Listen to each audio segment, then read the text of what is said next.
Amanda Blake presented an image of warmth and charm that the world came to adore. A graceful presence forever etched in television history as the formidable Miss Kitty on the legendary western Gunsmoke. Behind that radiant smile and undeniable charisma, however, resided a spirit of formidable strength and a will that refused to be silenced, especially when it came to her private opinions about the industry she called home for so long. The popular narrative for years pointed to oral cancer as the cause of her passing, a tragic but straightforward end for a lifelong smoker. Yet the reality of Amanda Blake's final years was a profoundly layered and deeply personal chapter, one where she chose to speak her truth with startling candor. In those later moments, she pulled back the curtain on Hollywood's glittering facade, openly discussing the specific stars she struggled with and revealing the hidden tensions that simmered behind the cameras. This is the nuanced story of Amanda Blake's concealed battles, both personal and professional, and the powerful legacy she forged once she walked away from the spotlight that had defined her. Long before she became Amanda Blake, the actress, she was Beverly Louise Neal, a young girl from Buffalo, New York, whose world was far removed from Hollywood sound stages. Her family's relocation to Claremont, California, planted the seed for her artistic ambitions, providing a nurturing environment where her confidence and love for performance could flourish. Parallel to her budding interest in acting was a deep, instinctive devotion to animals, a passion that would become the central guiding force of her life. Her early forays into school plays and community theatre were not merely hobbies. They were the crucial training ground where she discovered the profound joy of embodying another character, solidifying her resolve to pursue a professional career. This determination led her to the gates of Metro-Goldwyn-Mayer in the late 1940s, a studio teeming with established glamour. At MGM, a studio known for molding new talent into successors for their reigning stars, Amanda was reportedly groomed as a potential successor to the esteemed Greer Garson. This was the standard machinery of Hollywood's golden age, a system designed to shape and often control fresh faces. But Amanda Blake possessed an inherent independence that resisted living in another's shadow. She began the arduous climb with small, often uncredited roles, diligently working to claim her own space. That perseverance culminated in the role that would transcend a mere job and become her legacy, Miss Kitty Russell on Gunsmoke. With a blend of poise, inner fortitude, and captivating charm, she transformed a studio opportunity into an iconic television persona that was entirely and uniquely her own. Her portrayal of Miss Kitty Russell on the hit series Gunsmoke, which debuted in 1955, was nothing short of revolutionary. At a time when female characters on television often occupied supportive or decorative roles, Miss Kitty stood as a beacon of independence and complexity. As the proprietor of the Long Branch Saloon in the rough and tumble world of Dodge City, she was far more than a love interest or a background figure. She was the emotional and moral center of the community. For an incredible 19 seasons, Blake captivated audiences with her nuanced performance, balancing elegance with a gritty determination and infusing the character with a heartfelt sincerity that felt utterly authentic. Her Miss Kitty served as a steady confidant and unwavering support to James Arness's Marshall Matt Dillon, providing the series with much of its emotional depth and humanity. Through Blake's skilled portrayal, Miss Kitty evolved into a powerful symbol of resilience and compassion, a pioneering female character whose strength was woven into her very demeanor. This character broke the mold, offering a vision of a woman who was not only successful in a male-dominated world, but was essential to its very stability. In the reflective period of her later life, Amanda Blake chose to speak with remarkable openness about the complex relationship she had with several of her fellow stars, shedding light on the very human frictions that existed within the Gunsmoke family. The first significant dynamic was with Milburn Stone, the veteran actor who embodied Doc Adams. Initially, Amanda admitted to feeling a sense of professional frustration, directly confessing, "I had my frustrations with Milburn. He got third billing and I wanted it." Their contrasting personalities, his calm, disciplined approach against her more expressive and spirited nature, created occasional tension on set. Yet as the years passed, this professional friction underwent a profound transformation. Stone evolved from a source of frustration into a valued mentor, offering guidance on navigating the demands of long shooting days and the pressures of fame.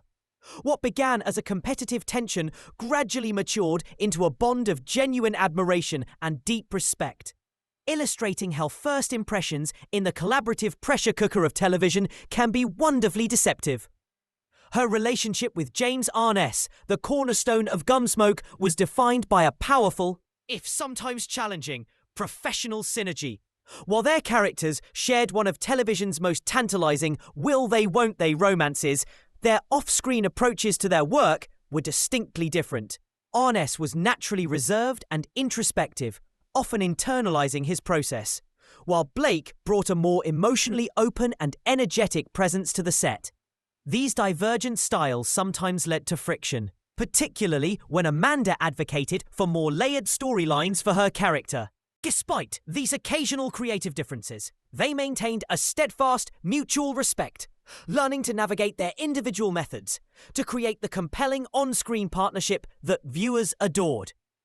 Blake later acknowledged that her admiration for Arness's unwavering dedication to the show never wavered, even if their personal chemistry did not always seamlessly align behind the scenes.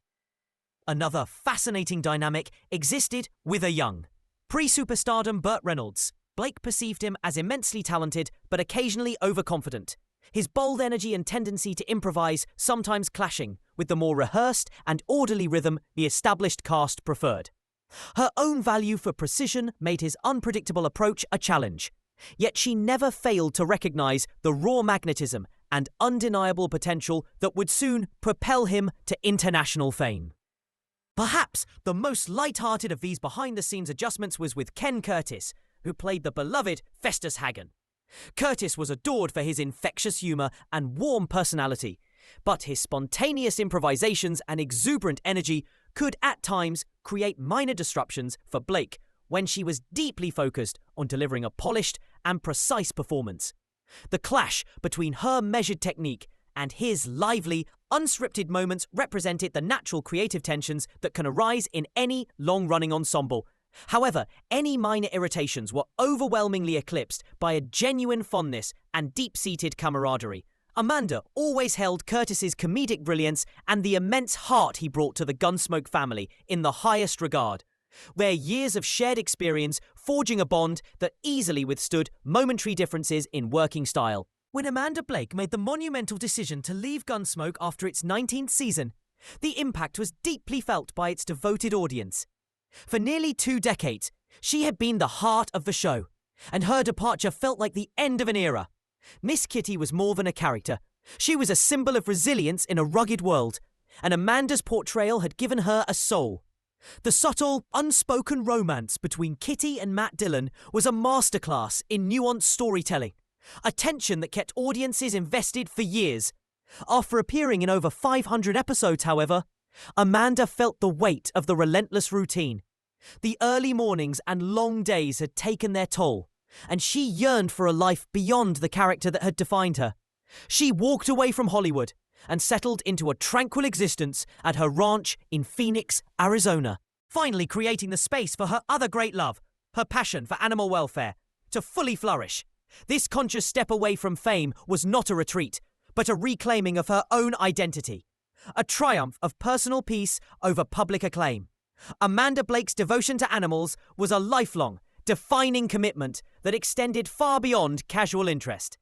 This profound connection was famously demonstrated when she brought her pet lion to the Gunsmoke set, an act that stunned her colleagues and became a legendary piece of show folklore. Her passion was a shared journey with her third husband, Frank Gilbert, with whom she embarked on an ambitious and groundbreaking experimental cheetah breeding program at their home. Their dedication yielded remarkable success, as they became among the very first people to successfully breed cheetahs in captivity, raising 7 generations of the endangered species. This was not a mere eccentricity, but a significant contribution to conservation, born from a place of deep compassion. Her advocacy work was both practical and far-reaching.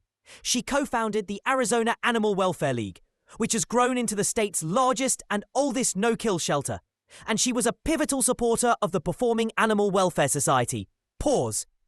Her extraordinary efforts were formally recognised in 1984 when she was presented with the Courage Award from the Humane Society of the United States by President Ronald Reagan himself, a testament to the national significance of her work. Amanda Blake passed away in 1989 at the age of 60, and for a time the public believed the cause was a recurrence of the oral cancer she had battled years earlier. The truth, however, was a closely guarded secret she shared only with her closest confidants. It was only during a legal challenge to her will, in which she bequeathed her entire estate to Paws, that the true cause was revealed. Amanda Blake had been living with AIDS, and her death was the result of complications from the disease. This revelation placed her among the first prominent Hollywood figures to succumb to AIDS, a disease shrouded in stigma and fear at the time.